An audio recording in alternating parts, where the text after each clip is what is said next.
Endotapping is a training method developed by J.P. Giacomini. It is based on his discovery that the application of a repetitive stimulus will cause a horse to drop its head in relaxation. A horse with its head down is neither tense nor ready to flee. The lowered head posture is associated with grazing, where the horse feels safe and relaxed, yet alert. This is the optimal state of mind in which to handle, train, and show a horse. The tool used to train a horse in endotapping is called an endostick. It is simply a dressage or crop-length stick with a small foam ball attached to the end. Initially, it is used to repetitively tap a horse until it responds by dropping its head.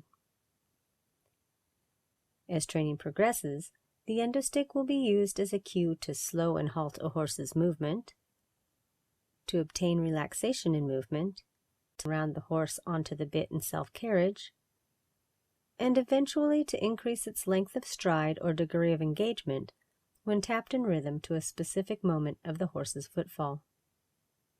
Endotapping training begins in hand with the horse standing still. The horse is taught to drop its head from being tapped in a single location on the body, usually beginning in the middle of the back. Depending on the horse, the initial drop of the head can take anywhere from 10 seconds to 45 minutes or more.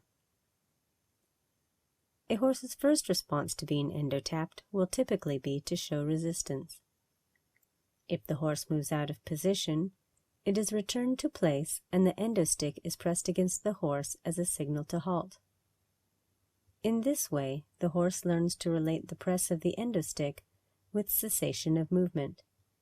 As the tapping continues, the horse will begin to ignore it. Eventually, the horse will show signs of relaxation, licking, chewing, or head shaking, followed by a full drop of the head. All subsequent lessons build upon this initial lowering of the head. The cycle of resist, ignore, and relax will repeat as the tapping is moved to new places on the body or when the horse is endotapped in a different geographic location. Training is complete at this level when the horse will drop its head when tapped anywhere on its body in any environment. In and of itself, mastery of this level alone is extremely valuable and can be used in a variety of situations where relaxation of the horse is required. It is also the foundation upon which all subsequent work is based. Continuing our work in hand, the horse is now taught to lower its head in movement, first at the walk, and then in the greater gaits. For some horses, this is an easy task. For others, it is quite difficult. The horse experiencing difficulty is brought along in small steps until it experiences success at a slow walk. Training progresses by tapping the horse in different places on its body until it responds by lowering its head in movement when tapped anywhere, at any gait. The press of the endostick continues to serve as a cue for the horse to cease movement. When the horse will drop its head in relaxation from endotapping and movement, the endostick can then be used to increase its stride or degree of engagement. Rhythmic tapping, carefully timed to a particular moment of a footfall, encourages greater activity of the targeted leg, resulting in a larger stride or a greater degree of engagement. Tapping this horse as its outside hind leg leaves the ground results in increased engagement of the leg. Once the work in hand is complete, it can now be applied to work under saddle or in harness. Work is begun at the halt, repeating the lessons learned in hand, with the horse dropping its head from being tapped anywhere on its body. Introducing this new situation, however, will likely cause the horse to return to the cycle of resist, ignore, and relax before the lesson is learned. When mastered, this lesson is particularly useful when a horse becomes tense in a training session or on the trail.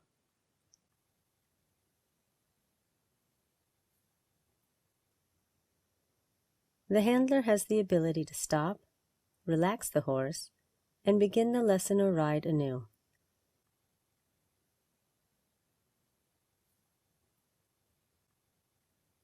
Now the horse is taught to lower its head when it is endo-tapped in movement, at all gaits, while mounted or in harness.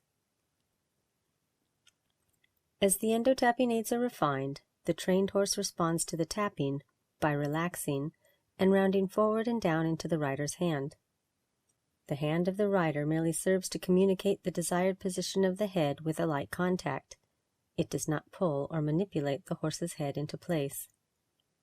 The result which is obtained is a horse moving forward in lightness and self-carriage from back to front, the ideal of classical horsemanship.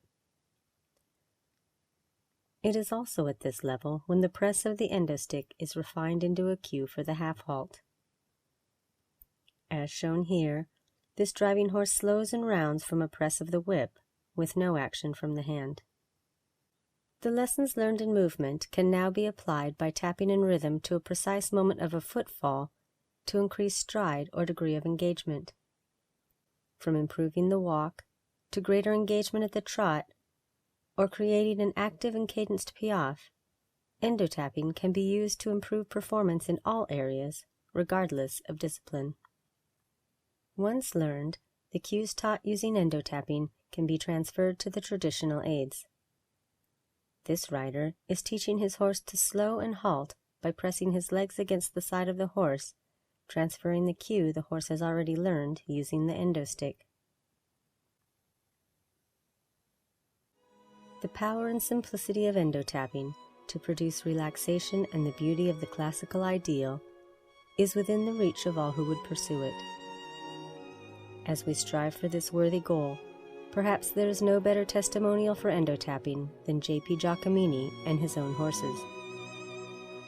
Breathtakingly beautiful, in lightness and self-carriage, this performance by J.P.'s Lusitano stallion Istoso epitomizes the ideal for which we all strive.